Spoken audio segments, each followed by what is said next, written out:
After Alexander the Great's conquest of Egypt in 332 BC, Greek became the language of the country's ruling class. The populace resented their Greek overlords because they couldn't communicate with them in their own language or understand their ancient writing system, hieroglyphs. By the time Ptolemy V took power in 205 BC, Egypt was in open rebellion. He commissioned the Rosetta Stone as part of a political propaganda campaign in 196 BC to assert his legitimacy as pharaoh. For 3,000 years of Egyptian history, the Rosetta Stone has been the key to unlocking the mysteries of the past. You're watching A Secret World, where we will discuss the discoveries that unlock the secrets of ancient civilization. On July 19, 1799, the group of men led by Pierre-François Bouchard wasn't conducting an archaeological dig when they came across the ancient stone slab that would go on to alter the course of history.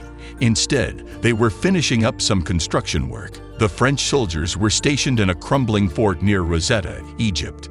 They had only a few days to strengthen their defenses in preparation for a battle with troops from the Ottoman Empire. The group of men found a massive stone fragment covered in 3 different forms of writing, one of which was ancient Greek, as they were tearing down a wall that had been constructed from the debris that had been gathered from adjacent ancient Egyptian monuments. Bouchard, fascinated by the stone, pondered whether it could express the same thing in all 3 languages. He told the French archaeologists who had traveled to Egypt in search of ancient treasures about what he had discovered.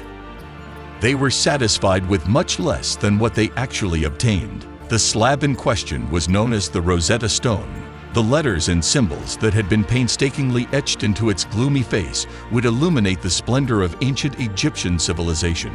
But before that, academics would need to decipher its writing. A decree of faithfulness. The boulder, which resembles granite and stands around 4 feet high and 2.5 feet wide, is simply a part of a bigger stele that has since been lost. But even though its content is lacking, it is quite valuable. The document in question is a proclamation that upholds the royal worship of Ptolemy V Epiphanes, an Egyptian monarch who ascended to the throne in the year 204 BC. During this historical period, the kingdom of Ptolemy was experiencing both an external conflict as well as an uprising within its own ranks.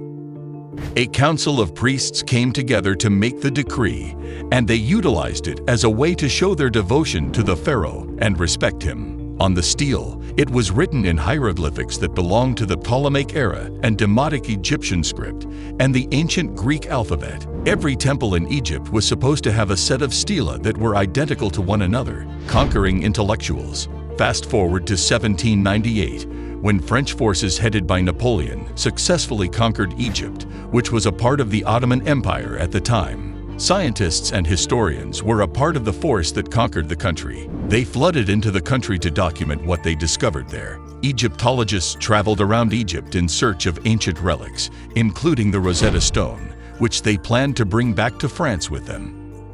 However, the British also had designs on Egypt, and in the year 1801, they were successful in their conflict with the French. The British insisted that the French hand over their antique collection before they were permitted to escape, but the French were allowed to evacuate. Therefore, in the year 1802, the Rosetta Stone made its way to London, where it was almost immediately put on display at the British Museum when it arrived. The deciphering of the Rosetta Stone.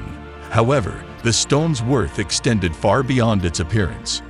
For a long time, academics were at a loss to decipher the meaning of the picture-like marks made on ancient Egyptian slabs and referred to as hieroglyphs. The fact that the Rosetta Stone featured the same information written in 3 different languages led experts to believe it might be the key to solving the historical puzzle. Competing academics worked feverishly to decipher the Rosetta Stone. Although many academics from different countries in Europe contributed to the effort, the contributions that came from England and France were considered to be the most significant. The fact that our knowledge of ancient Greek has not been lost over time made it possible for us to use Greek inscriptions as a key in deciphering their Egyptian equivalents. The very last phrase of the Greek text is translated as follows, written in sacred, native, and Greek characters. Scholars quickly figured out what this meant.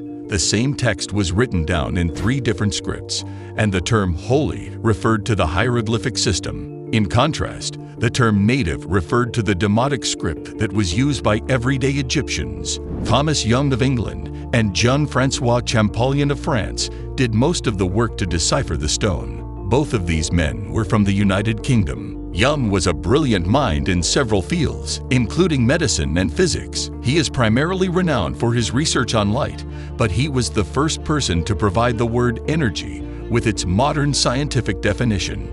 Egyptology was one of his interests, and in the year 1814 he started deciphering the inscriptions on the Rosetta Stone. He was able to determine with 100% accuracy that the cartouche, which is an oval loop holding hieroglyphs, represented the name of King Ptolemy by locating the corresponding name written in Greek. Using this information, he was able to figure out which hieroglyph spelled Ptolemy's name. This gave him the key to the hieroglyphs for P, T, M, and S. Furthermore, by analyzing the orientation of the Egyptians' bird and animal characters, he found out the direction in which the hieroglyphs should be read. This allowed him to decipher the hieroglyphs. Thomas Young, a British polymath who is best renowned for his contributions to the field of science, approached the mystery as a mathematical conundrum.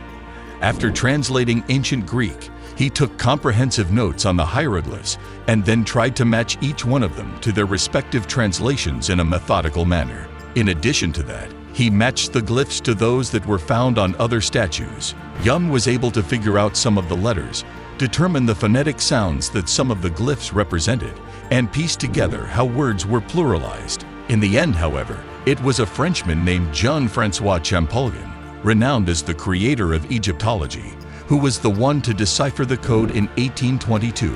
Champollion was proficient in Coptic and had vast information about Egypt, in contrast to Young, who did not have any contact with the Egyptian language. He discovered that the hieroglyphs represented Coptic sounds and that the Demotic script, which was the third writing system on the stele, conveyed syllables, the legacy left by the Rosetta Stone. Other researchers built on Champollion's work to complete the translation of the stone after he utilized the stone to build an alphabet of phonetic hieroglyphic symbols. The work that was done by the French Egyptologist was subsequently corroborated when another stele containing hieroglyphs, Demotic script, and ancient Greek was found and translated. This stele was known as the Decree of Canopus. The Rosetta Stone is considered one of the most significant artifacts ever discovered, and its translation is now considered the cornerstone of Egyptology. However, the stone itself is contentious due to its status as a booty of war and the expansion of colonial lands. Was the Rosetta Stone smuggled to England, or did the British take it without permission? That response will vary depending on who you ask. Over the course of many years, there have been numerous requests made to take the stone back to Egypt. Nonetheless, it continues to be housed in the British Museum, which welcomes over 6 million people annually. That's for today's video. If you want to see more such videos, don't forget to like the video and subscribe to our channel.